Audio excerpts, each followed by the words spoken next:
Hey everybody, it's Yusef and Rusty for Daddy's Free Time Game Reviews, where I review the games that I play when no one needs me, right?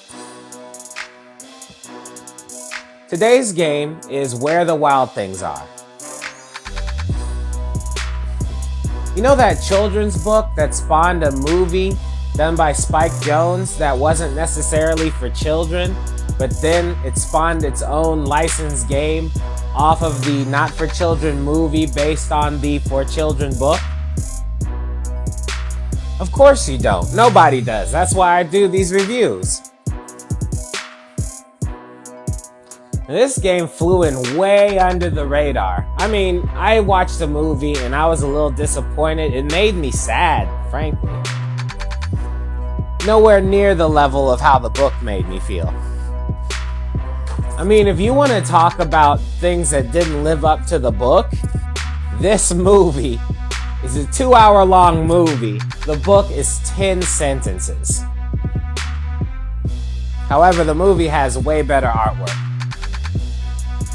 Now, in this game, you are Max, the little boy who pissed off his mom, got sent to his room, and escaped into a land of imagination. And in his land of imagination, he goes to an island, and the island is made up of wild things, and each of them represent a part of his personality. But actually, the game just picks up when Max lands on the island with his boat. Now, as the story goes, Max finds his way into the wild thing camp. Then he looks at the wild things. They're about to check him out. Then he screams for them to be still, and they all fall on their ass. And that's how they come to respect Max as the king. But in this video game, him trying to be the king is really based off of everybody else forcing him. Now you see, Max is a silent protagonist in the game, when in the movie, he talks a lot. In the actual game, he has 2 lines, which I think is funny, because the wild things just roll up on him and they basically tell him what to do. And then about halfway through the game, after he doesn't die, they award him kingship. But then they persist to tell him what to do throughout the game because he doesn't ever open his mouth. It's great. They don't even give him a chance to talk. Now, as the game goes, it's not really complex and it's not messed up. There's really no glitches because the game is so average. But what makes the game interesting is that every level you get to deal with some wild things. They kind of follow you around and tell you where to go, and they're a big type of a co-op experience. So whereas you're playing a normal game, your buddies or enemies are these wild things that talk a lot of shit, or they're trying to help you out or something like that.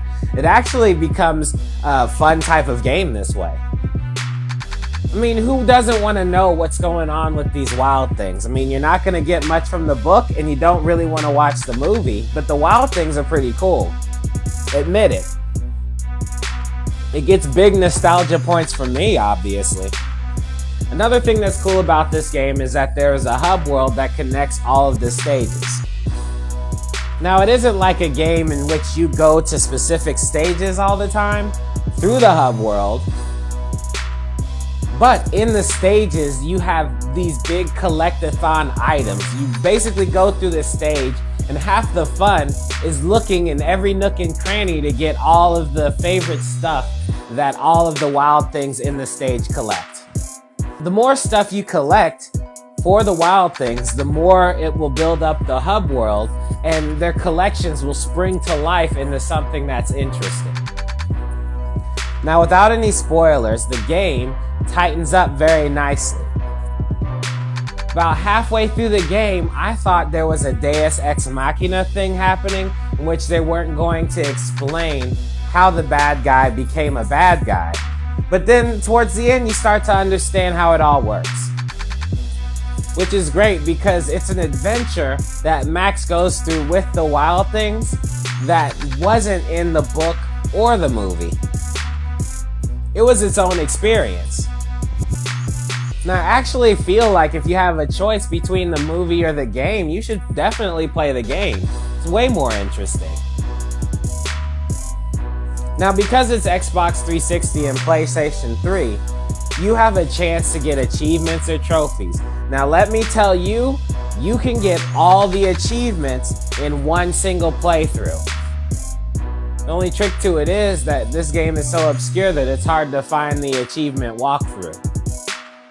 But I found one and I handled all the achievements. So that's really all I have. If you really like to play these little collectathon games, then this is the game for you. If you remember where the wild things are, this is the game for you. You can definitely play this game, you know, in a good, like, 5 hours. It's not really that long. And if you don't feel like playing the game, as usual, I put the Let's Play up so that you can check out the game with me, right? Anyway, everybody, please hit the like button if you enjoyed this review. You know, shoot me out a comment if you want to talk to me. That's cool. Thanks for listening. Shvoop-de-voop. Free Mac Martin. And I'll see you guys later. Peace.